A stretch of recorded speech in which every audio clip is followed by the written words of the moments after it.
به نام آن که ملکش به زوال است و وصفش نطق صاحب عقل لال است. محمد بر همه عالم رسول است، رسول و سرور و صاحب قبول است. هنوز آدم میان آب و گل بود که او شاه جهان و جان و دل بود. السلام علیکم بینندگان عزیز. موضوعی که امروز با شما صحبت میکنیم درباره برادری و اخوت در دین مبین اسلام است.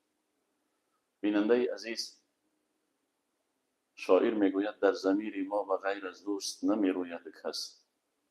دوست و برادر بهترین نعمت الهی است برای هر یک شهروند و هر یک فرزند مسلمان. خداوند ذوالجلال در قرآن بیان میکند استعیذ بالله وسیق الذین تقوا ربهم الی الجنة زمرا. صدق الله العظیم. پروردگار ذوالجلال در این آیه زیبایش بیان میکند که کسانی که در دنیا در پی دستور الهی تقوا ورزیدند در حال جنت وارد میشوند با جمع برادرانشان، با جمع دوستانشان. مفسران در معنی این آیه قرآنی بیان میکنند که الله ذوالجلال انسانها را تنها وارد جنت نمیسازد، بلکه خداوند ذوالجلال انسانها را گروه گروه به سوی جنت میبرد.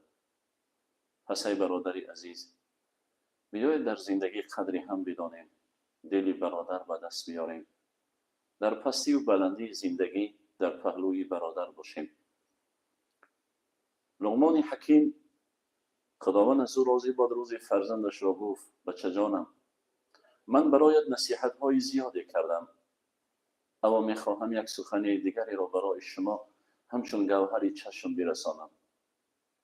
فرزندی عزیزم، در دنیا با برادرت نیکو باش، زیرا برادر نیک در زندگی مثل درختی است که اگر مانده شدی در سایه او استراحت میکنی، اگر تشنه ماندی از میوه او تشنگیت را میشکنی، اگر برایت ضرری نرسانی برایت مشکلی نمی آورد.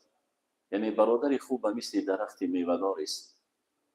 پیامبر خدا صلی الله علیه و سلم را سوال کردند بهترین مردم کی هستند و بهترین عمل کدام عمل است؟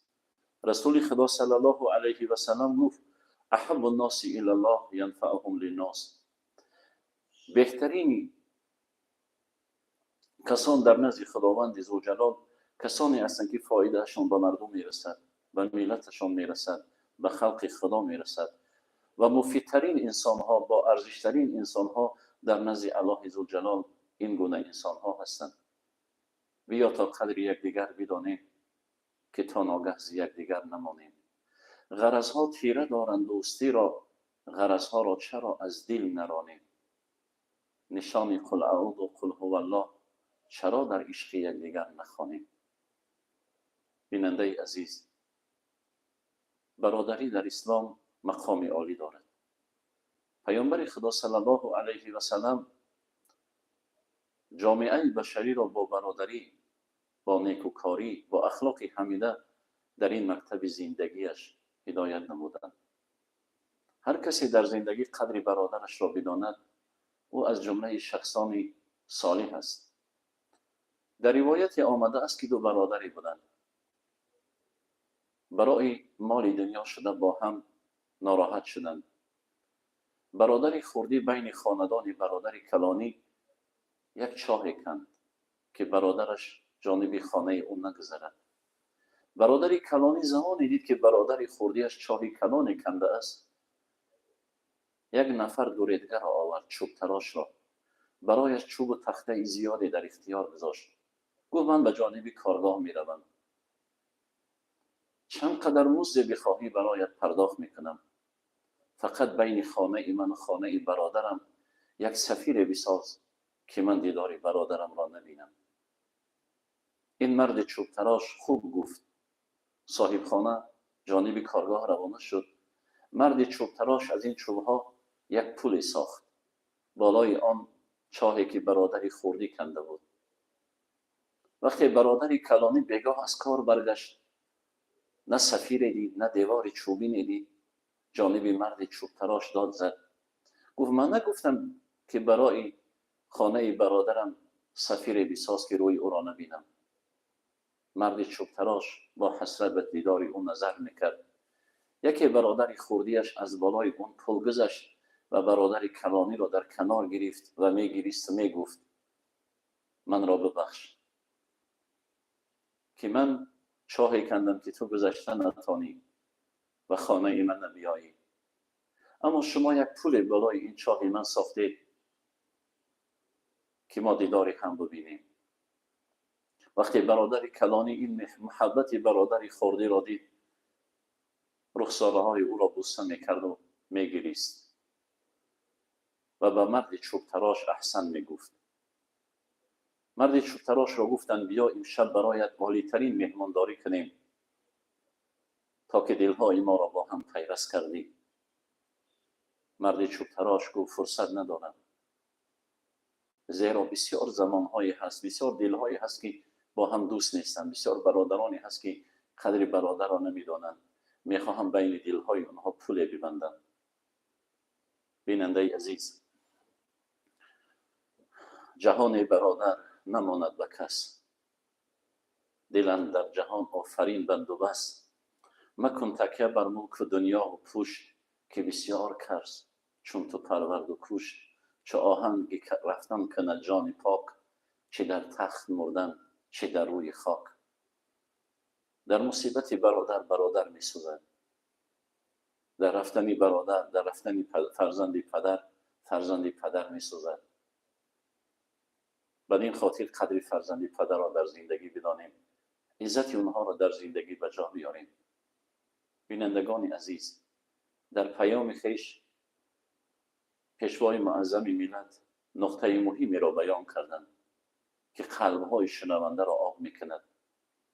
ایشان گفتند از یک سوزنداروی طبیب، از 1000 سوزنداروی طبیب بهتر است که برادری به سراغ برادرش برود، به سراغ خواهرش برود، در او را باز کنند و در پستی و بلندی زندگی در پهلوی او باشد. برادران، محبت دنیا دلها را سیاه کرده است، محبت مالها دلها را سیاه کرده است. شاید بعضیمون از حال برادرمون خبر نداریم، از مشکلات برادرمون خبر نداریم، اما بدان یگانه کسی که برای در زندگی غمخوار است این برادر است. بعد پدر و مادر یگانه کسی که دلش برای فرزند پدر می سوزد همون خواهر است یا همون مادر است که از زمان مادر به دنیا آمده است. نصیحت الملوک حکایت میکنه که پادشاه روز از بیماری فرزندش برایش خبر دادند. گفت او را به نزد طبیب ببرید. و زمان گذشت، گفتند فرزندت از دنیا گذشت. گفت او را غسلش بدهید و به خاک بسپارید. بعد 1 سال بیماری برادرش را خبر کردند. تمام تخت و منزلت و دولتداری را از سر دور کرد و بالین بیماری برادرش آمد و او را بیمارداری کرد. برایش طبیب می آورد، دلش برای او می سوخت. روزی برادرش از دنیا گذشت. بسیار جگرخون شد در سفری برادرش و مدت 1 ماه دیگر به قصر بر نگشت. وزیر داشت از او پرسان شد چرا در مصیبت فرزندت نرفتی و در مصیبت برادرت جگرخون شده ای؟ پادشاه گفت الله عزوجلال باز روزی میشه که برایم از این صبرم فرزند عطا میکند، اما گفت من دیگر پدر و مادری ندارم که دیگر برای من فرزند پدر به دنیا بیارم. ای برادر بدان، شاعر میگوید نیست داغی در جهان جز داغ فرزند پدر. قدر فرزند پدر را در زندگی بدانیم، عزت فرزند پدر را در زندگی به جا بیاریم و کوشش کنیم خاطر ایشان نرنجم. حسن بصری رحمه الله بیان میکنند که از او پرسیدند دوست بهتر است یا برادر؟ گفت البته برای انسان با وفا دوست و برادر اینها سرمایه زندگی، اما زمانی که انسان با برادرش رفت آمد میکند هیچگاه برادر نمیخواهد که فرزند پدرش در عذاب گرفتار باشد. هیچگاه نمیخواهد که در دیدگان او اشک پیدا شود. حضرت عمر فاروق خداوند از او راضی باد فرمودند بهترین نعمت برای یک مسلمان بعد از اسلام این برادر صالح است. این برادر است که قدر او را در زندگی می‌داند. این برادر است که در شادی غم با او شریک است. شاعر میگوید صحبت به انیس و مرهمی راز کنید، سیر دل خود به دوست ابراز کنید، در اوج فلک و علم پرواز کنید، با دوست نشسته کارها ساز کنید، خورشید صفت بسا جهانگیر شوید، 100 ساله شوید و بعد از آن پیر شوید. وقتی انسان با برادرش با نزدیکانش صحبت میکنه در پستی و بلندی زندگی، ای برادر بدان که اگر فرزند پدر برایت کمک رسانیده نتواند، در دعات را فراموش نمیکنه، با سخن نیک تو را فراموش نمیکنه. پس کوشش کنیم در زندگی فرزند پدری را از دست ندهیم. با اهل خیرت رفیق باشید مدام، از مردم بی خیرت گریزید دوام، صحبت با حسود و ناکسان هست حرام، حیف است و این گروه مردان سلام.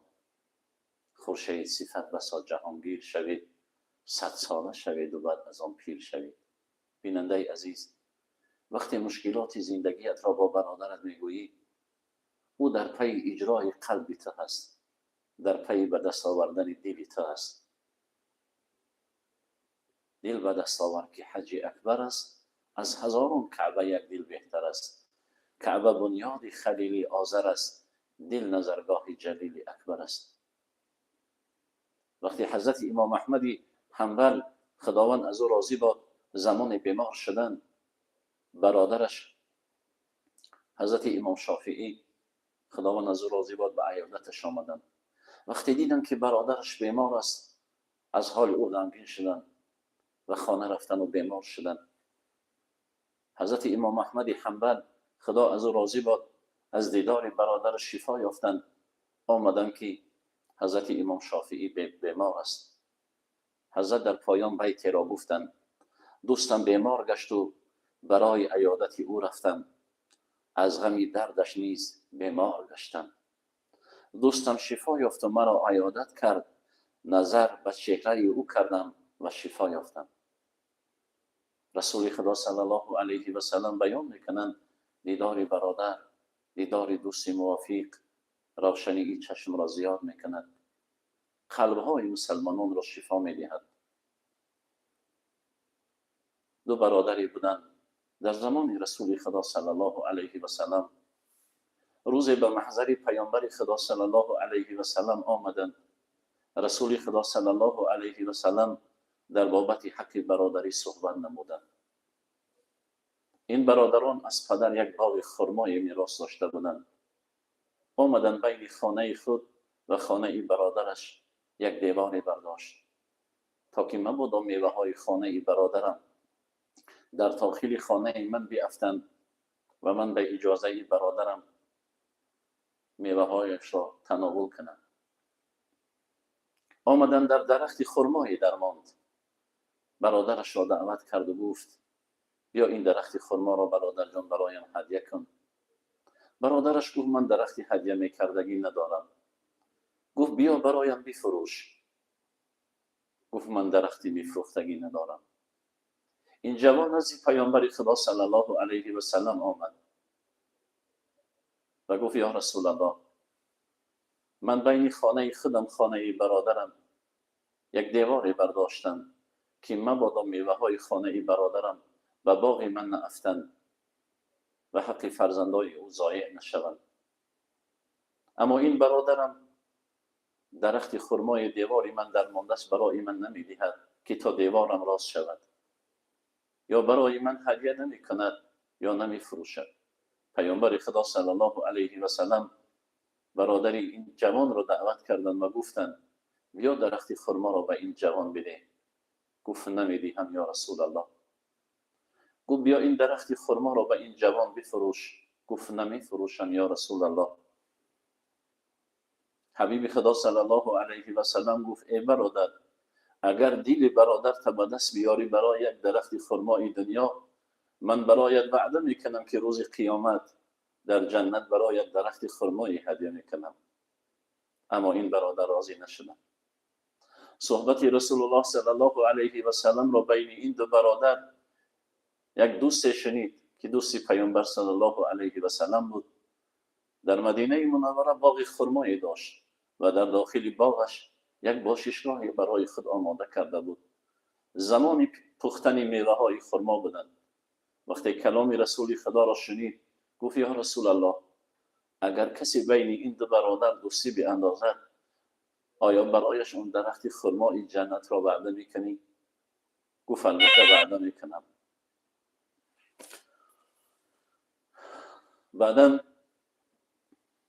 این مرد دستی برادر ناشکر را گرفت و به باغ خرمایش برد و گفت دیدی درخت خرمای من را؟ دیدی میوه های خرمای من را؟ گفت دیدم. فرزندانش در جیب ها و دامنای خیش میوه های پخته خرما را جمع کرده بودند و شادی از در باغ بیرون می شدند. این مرد گفت از جیب و دامن های خیش خرماها را به زمین بریزی. گفتند برای چی پدر جان؟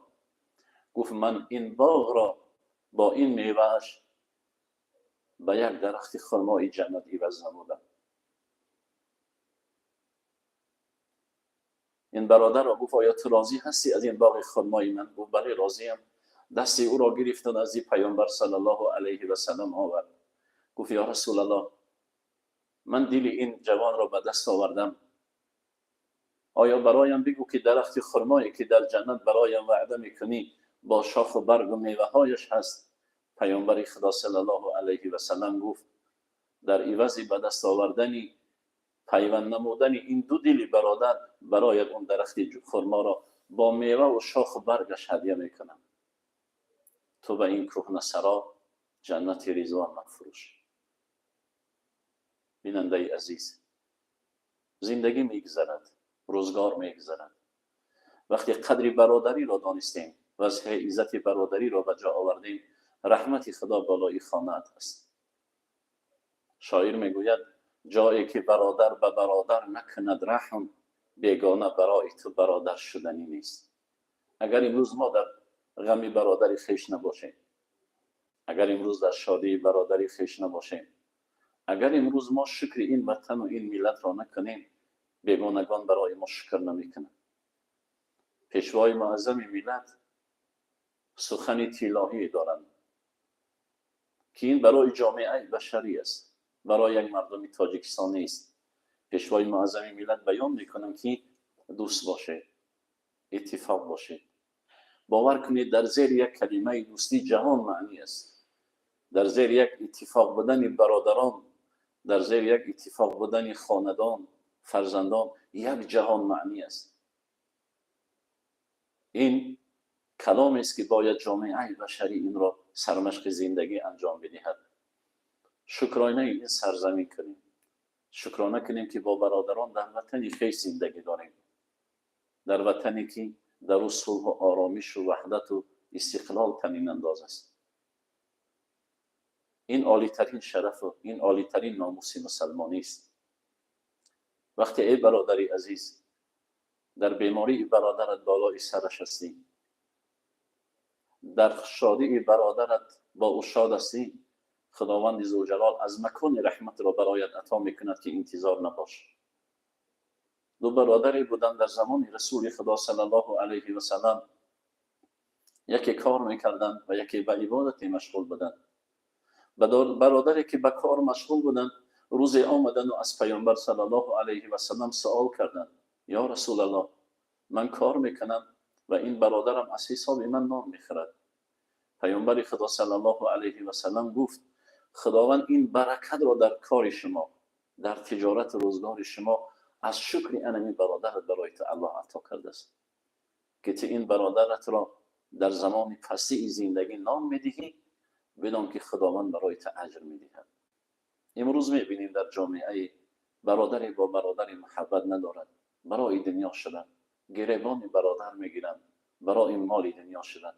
ای برادر، اگر چنین میکنی از رحمت خدا بی نصیب است. پس برادری عزیز، بیا دلها را شستشو کنیم، بیایید محبت خدا را در قلبها جا کنیم، بیایید قدر برادری را از دست ندهیم. حضرت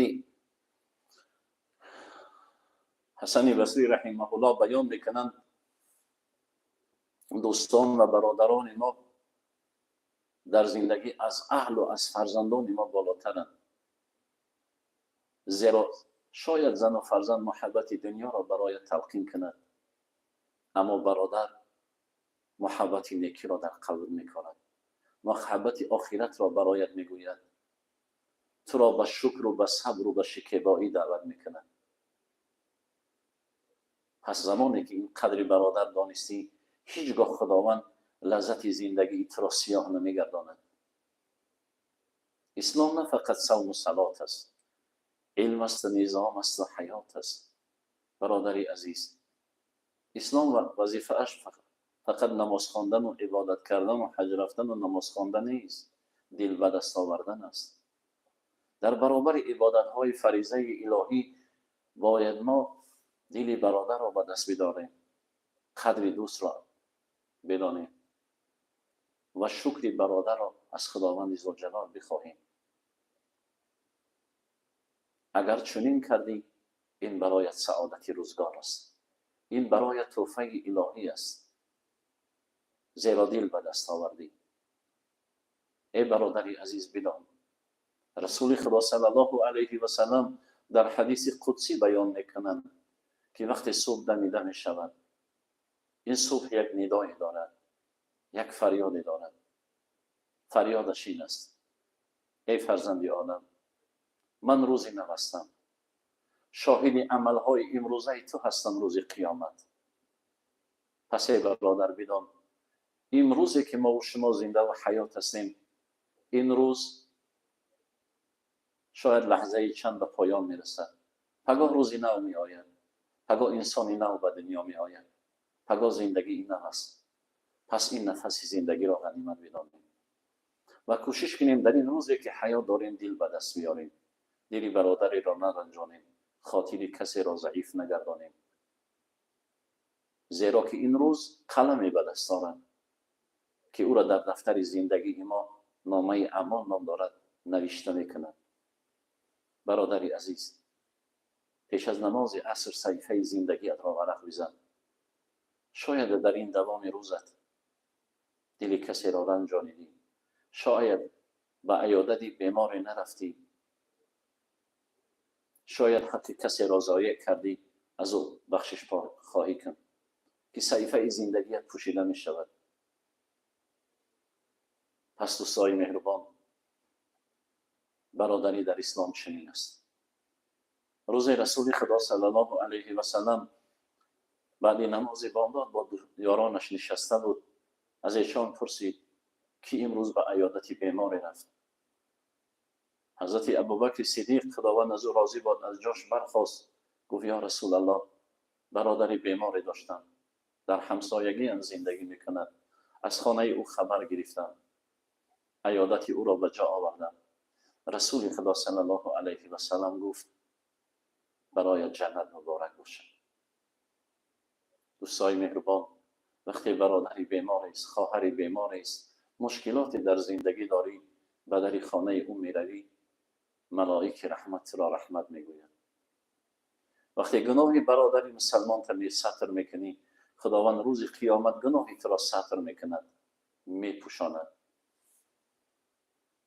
در خبر آمده است که خداوند ذوالجلال به حضرت موسی کلیم الله گفت ای کلیم من، چرا بیمار شدن به عیادتم نآمدی؟ حضرت موسی کلیم الله گفت ای خداوند ذوالجلال، تو خداوند بی نیاز هستی، تو بیمار نمیشوی. پروردگار ذوالجلال گفت ای کلیم من، اگر حالی فلان بیماری من را که همسایه بود خبر میگرفتی یا برادرت بود به عیادتش میرفتی، من را در میافتی. بر سری بالین بیماران گذر، زانکه این است سنت خیر البشر، تا توانی تشنه را سیراب کن، در مجالس خدمت اصحاب کن. بیننده عزیز، از این نصیحت هایی که از کلام های الهی به سمع شما رسانیدم از مکتب رسول الله صلی الله علیه و سلم بیان داشتم و از دفتر بزرگان ورق زدم، این یک درس زندگی است. وقتی که من شما این کلام ها رو میشنویم، دل انسان با رحم آب می شود. وقتی این مکتب برای ما دری رحمتش را باز میکند که مکتب اخلاقی پیامبر صلی الله علیه و سلم است، حتما به عیادت برادرت میرم، حتما قدر فرزند پدرت را بدان و کوشش کن که دل به دست بیار. با هیچ زمانه هیچ، دنیا هم هیچ. ای هیچ زی بحر هیچ، بر هیچ مپیچ، دانی که زی آدمی چی میماند و بس، مهر است و محبت است، باقی همه هیچ. ای برادر، روز دنیا هیچ می شود، روز جوانی می رود. اگر امروز در زندگی دل برادر تا به دست آوردی، از نظر دین مبین اسلام رحمت خدا را به خانه تنین انداز کرده ای. برای انسان فقط یک چیز باقی میماند، مهر و محبت صمیمی. پس دوستای مهربان، به عیادت برادران برویم. بزرگ میفرماید نان گندم نداری، زبان مردم نداری. اگر به برادرت مال هدیه کرده نمیتانی، این سنت پیامبر بزرگ اسلام است که به دیدار برادر خندیدن، چهره را در دیدار برادر مسلمان باز کردن، این عبادت است. برای برادرت با دیدار خوب نگاه کن. این همه نعمتی که الله در دنیا برای ما و شما داد، به خاطر آن است که دل به دست بیاریم. هر کس که عریان آمده است باید که عریان بگذرد. آخر به مقصد میرسد هر کس که از جان بگذرد. اگر برادری عزیز در قلب ها محبت برادری، اخوت و دوستی و وحدت و یک پارچگی باشد، بدون که زندگی با سعادت است. بدون که در نزد مردم بالانشین هستی، زیرا قدری برادرت را دانستی. در حیات میبینی مردمی رو که مال دارند، دارایی دارند، اما برادرش در حالت فقر و ناتوانی است. شاید شهرت دنیاست، شاید محبت دنیاست. حضرت شیخ عطار بیان میکنند مؤمنان را سر به سر در خواب بدان، گشت بیدار آن که رفت از این جهان. کسی که با نعمتهای الهی قدر برادر را میداند، عزت برادر را به جا میآورد، برای او سعادت است. اما اون نفر بیدار می شود که الکی از دنیا گذشته است و این مال و دارایی برای او بی نصیب گشته است. پس آماده باشیم، برادر باشیم با هم. زنگ تلفن را گوش میکنیم، بعدا ما صحبت را ادامه خواهیم داد. لبی لبی لبی. علیکم السلام. السلام علیکم. صحبت تلفنی قطع شد. دوستای مهربان، شاید امروز نفرانی هستند، شاید دلهایی هستند که این کلام ها محبت را در قلب اونها پیدا خواهد کرد. السلام علیکم. سلام علیکم. علیکم السلام برادری عزیز. در حق یک برادر که در ویدوش دعا کنی قبول میشد و هر دعایی کنی. بارک الله برادری عزیز، رحمت. دوستای مهربان، این شنونده سوال میکند که آیا در غایب برادر دعا میکنیم اجابت میشود؟ البته که اجابت میشود. رسول خدا صلی الله علیه و سلم بیان میکنند که هر کسی در غایب برادرش دعا میکند، ملائکه رحمت بالای سر او ایستاده است و در دعای این برادر آمین میگوید.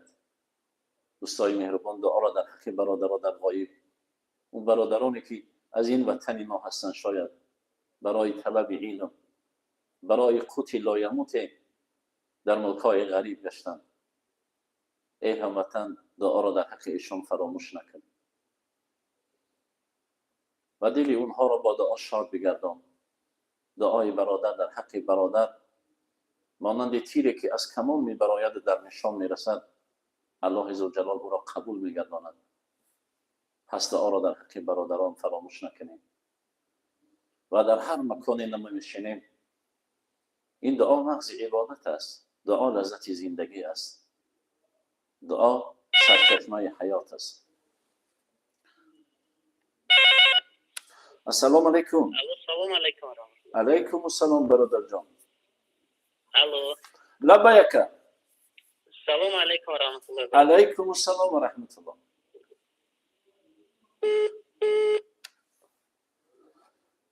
بیننده عزیز، خط تلفن خاموش شد. شاید دوستانی هستند که این کلام ها به دل ایشان رسیده است و امروز میخواهند جواب بشنوند. لبیک. سلام علیکم و رحمت الله. علیکم السلام و رحمت الله. استاد عزیز خوب هستین؟ سلامتتون خوب است؟ الحمدلله دادری عزیز. سوال داشتیم از این پخش مستقیم. سلامت باشه دوستی عزیز. میشنویم. خب درباره همین که دو برادر در یک خانه زندگی میکنن، اگر با همدیگر قهر باشن صحبت نکنن، همین از لحاظ دینی چی مطلب داره؟ سلامت باشه دادری عزیز. خداوند شما را نگهبان باشد. بیننده عزیز بسیار سوالی به موردی دادند که بعضی زمانها در خانه برادر با برادر قهری است.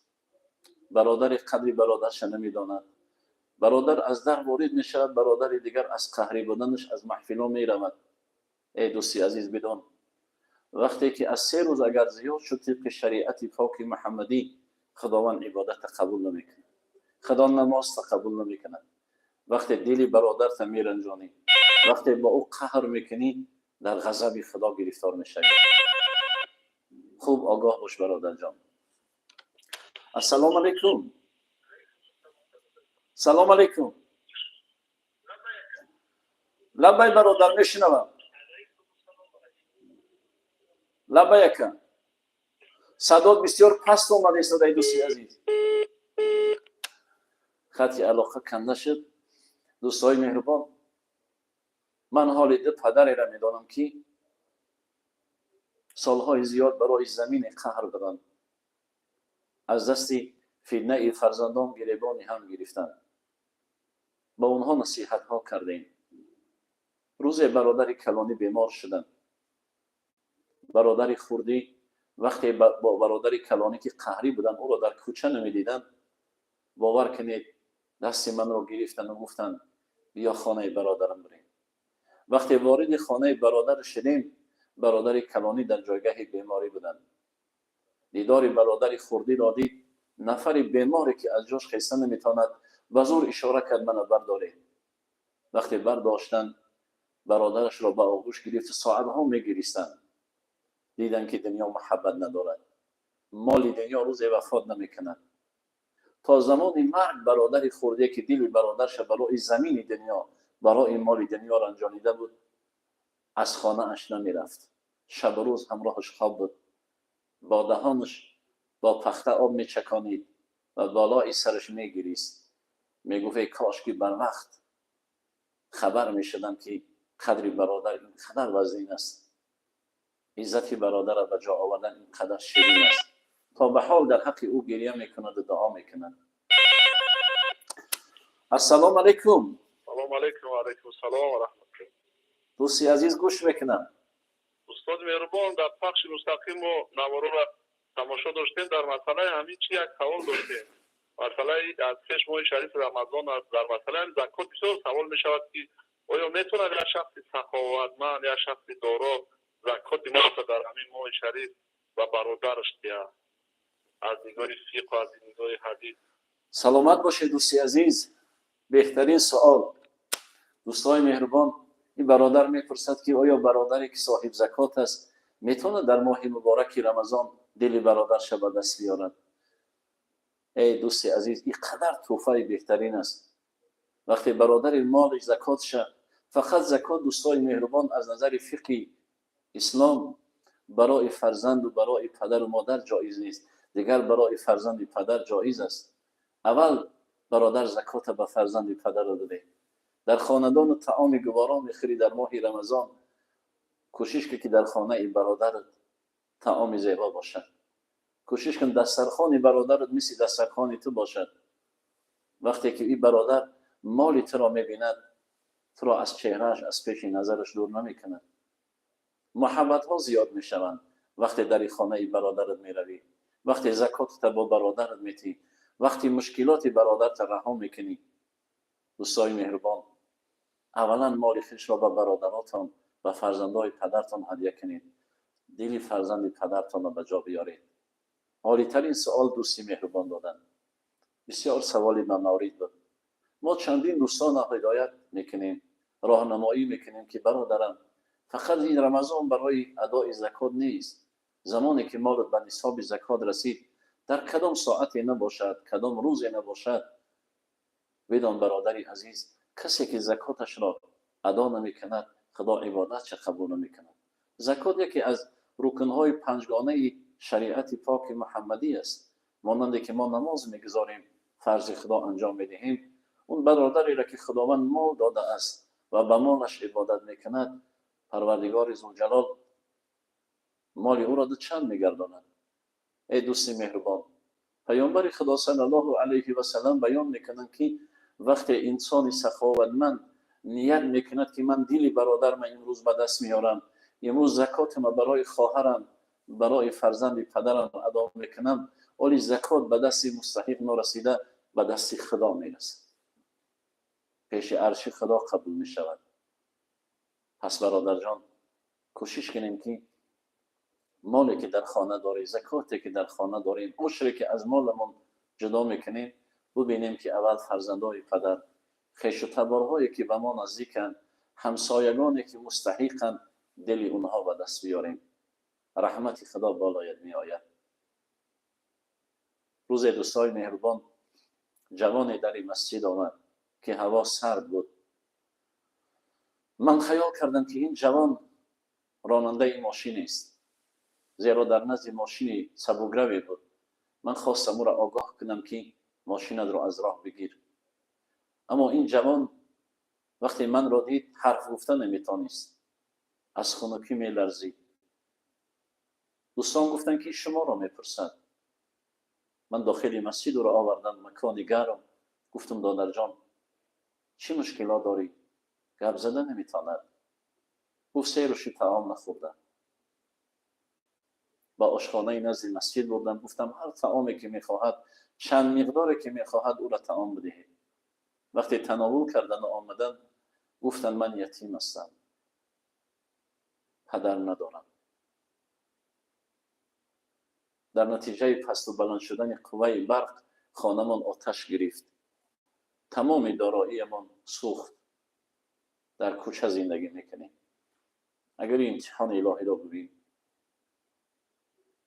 گفت در چند اداره رفتم، چند مکان عبادتگاهی را رفتم، شاید من را دیدم، لباس من را دیدم، قبول نکردم. دوام صحبت را بعد زنگ تلفنی دوستای عزیز بیان میکنم. السلام علیکم و رحمت الله. الو. سلام علیکم و رحمت الله. جمله عزیز میگه که برادر مسلمان برادر چند حق دارد. سلامت باشه دوستی عزیز. خدا شما را نگهبان باشه. دوستای مهربان، این نفر سوال دهنده حقهای برادر مسلمان رو میپرسد.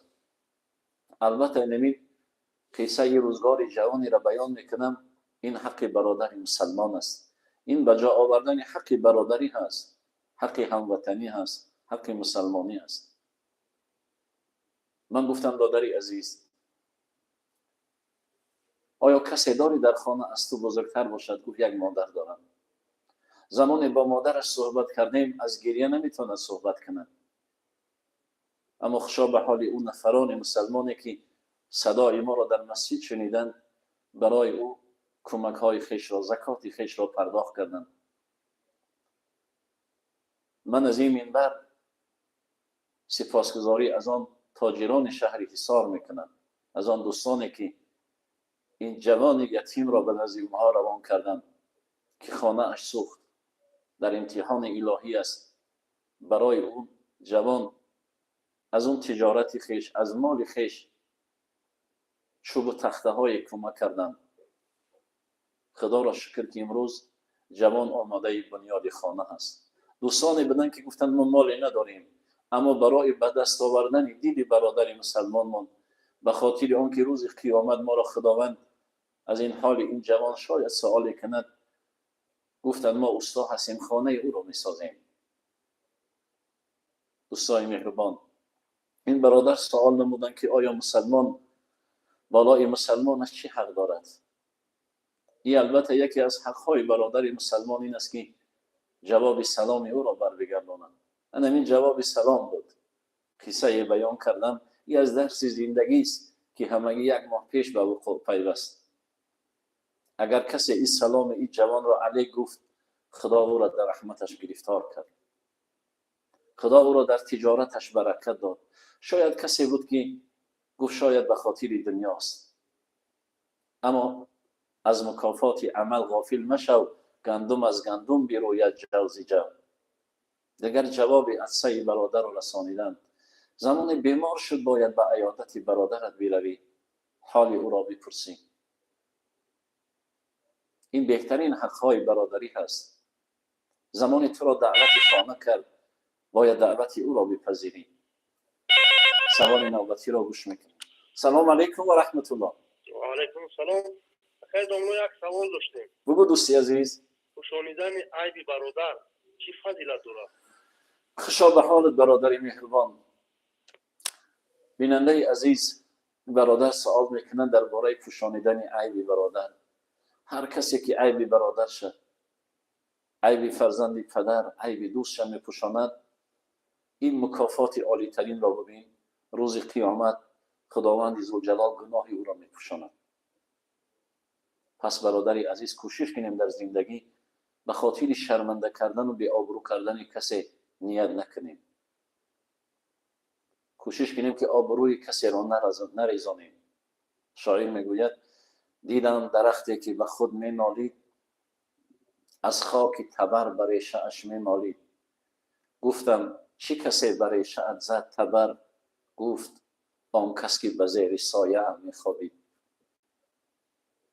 اگر امروز در خانه همراه برادرت بودی، کوشش کن عیب او را بپوشان. یگانه ذاتی به عیب الله رب العزت است. انسان در دنیا به کمبودی نمیشه، به عیب نمیشود. اگر برای برادرت مرهم شدن نمیتونی، ملهم شدن نمیتونی، درد نباش، و سر او درد نیار. امتحان الهی است. شاید انسان هستیم، بعضی کمبودی میکنیم. کوشش کنیم که سخن کسی را به سخن برادر نرسانیم و او را مورد تمسخر مردم قرار ندهیم. رو زبان از غیبت مردم ببند، تا نبینی دست و پای خویش ببند. وقتی ما زبان را از غیبت برادرمون پاک می‌داریم، این نشانه ایمانداری است. رسول خدا صلی الله علیه و سلم بیان میکنند من قال لا اله الا الله دخل الجنه. هر کسی میگوید لا اله الا الله، این کلید جنت است. یک گروه مردم از بایزید بسطامی رحمه الله سوال کردند که کلام رسول الله صلی الله علیه و سلم است که کسی میگوید لا اله الا الله وارد جنت می شود، آیا چنین است؟ بایزید بسطامی رحمه الله گفت بله، لا اله الا الله کلید جنت است، اما کلید 4 دندانه دارد. دندانه اولی کلید این است که باید انسان لا اله الا الله محمد رسول الله میگوید، باید که حلقش پاک باشد. یکی از دندانه های کلید جنت پاک بودن حلق من شماست. دوم باید در زبانش غیبت و دروغ و بهتان نداشته باشد. برادر مسلمان را غیبت نکند، برادر مسلمان را تهمت نزند. دوستای مهربان، سوم دندانه ای کلید جنت، برادر عزیز، این قدم را در راه راست هدایت کردن است. بایزید بسطامی گفت برادر با برادر نیکی کردن است کلید جنت، یعنی شاخچه ای کلید جنت. پس ای برادر بدان ما در دستمون کلید داریم از جنت. توسط عبادت لا اله الا الله محمد رسول الله، ذکرهایی که انجام میدیم، این کلیت را با حرام دانه هاش را نشکنیم.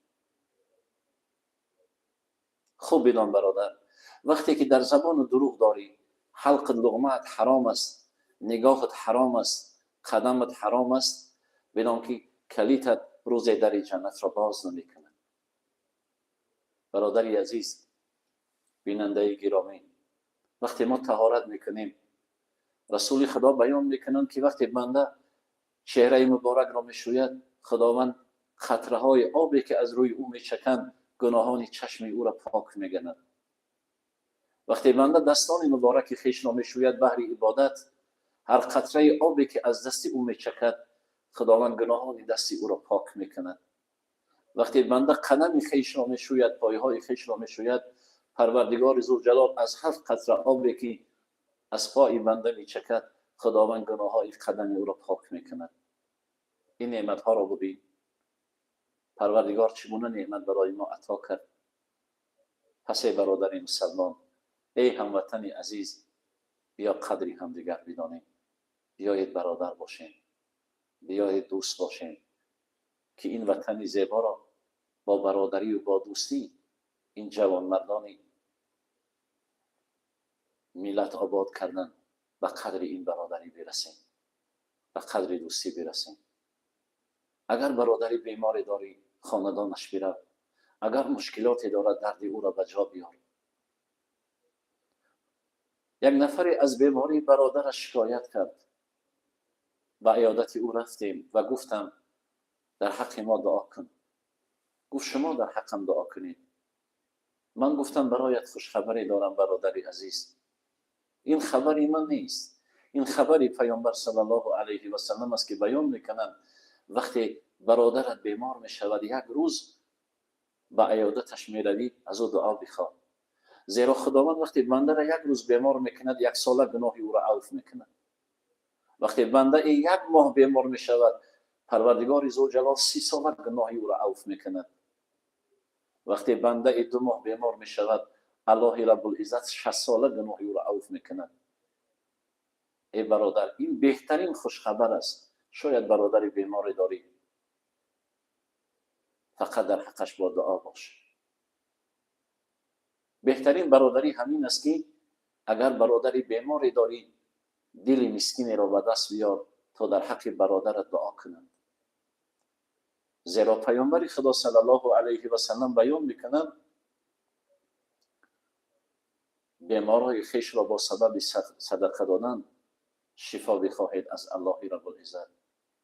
پس من و شما هم ای بیننده عزیز، شاید در زندگی برادری داری، شاید فرزندی داری، شاید پدر و مادر بیماری داری، کوشش کن برای شفای بیماران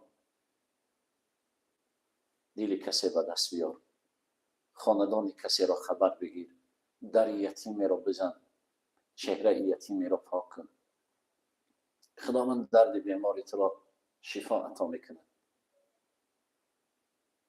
این کلام های بدن که به خاطر به دست آوردن دل شما بیننده های عزیز، دوستای مهربان بیان کردم. مراد ما نصیحت بود و گفتیم. مراد از گفتن این برنامه شرکت ورزیدن دوستان عزیز سخن از دل به دل شما رسانیدن بود. پس کوشش کنیم در زندگی دل به دست بیاریم. این از سلامت زندگی ما، این از حیاتی با سعادتی ما. و سلام علیکم و رحمت الله و برکاته.